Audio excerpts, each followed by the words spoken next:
สวัสดีค่ะก็กลับมาช่องรักสุขภาพอีกแล้วนะคะ ช่องของคนรักสุขภาพค่ะวันนี้มาชวนทำเมนูง่ายๆนั่นก็คือเมนูหมูทอดกะปิแบบง่ายๆกันนะคะสไตล์คีโตจินิกกันนะคะก่อนไปดูอย่าลืมกดไลค์กดแชร์และกด Subscribe ค่ะขั้นตอนแรกนะคะเราเอาหมู3ชั้นค่ะมาเอาซ่อมนะคะจิ้มนะคะในส่วนของด้านบนในส่วนของหนังนั้นนะคะเพื่อให้นะคะหมูนั้นกรอบนะคะเนื้อฟูมากๆเลยค่ะ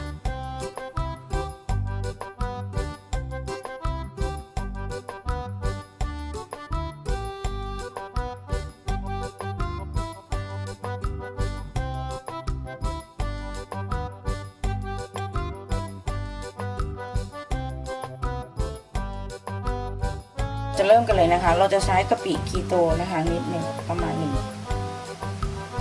ช้อนนะคะและน้ำปลานะคะคีโตสารแทนความหวานนะคะ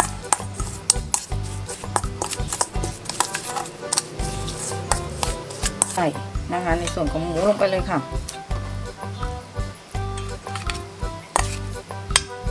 นวดนะคะอาจจะใช้ถุงมือก็ได้หรือไม่ใช้ก็ได้นะคะนวดให้เข้าเนื้อมากที่สุดเลยนะคะ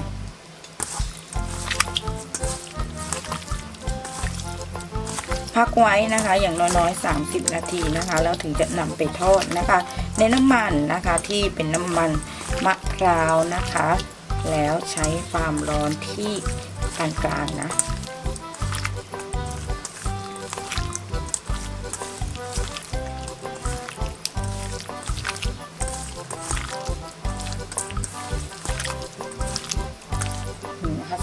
เราใส่น้ำมันมะพร้าวรอไว้เลยนะคะร้อนกว่านี้นะแล้วเราจะเอาหมูลงไปค่ะเราจะทอดไฟกลางกันนะคะ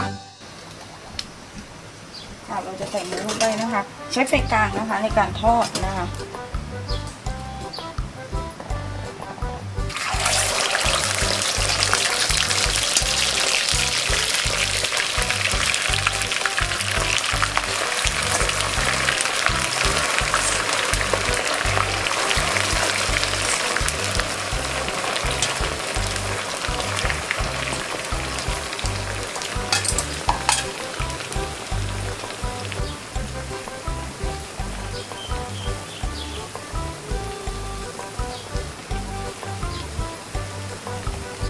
ทีนี้เราก็จะใส่ลงไปนะคะ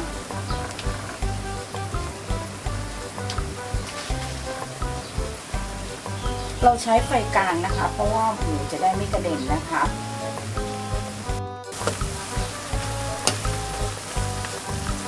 ค่อยๆทอดไปนะคะพอเหลืองๆนะคะไม่ต้อง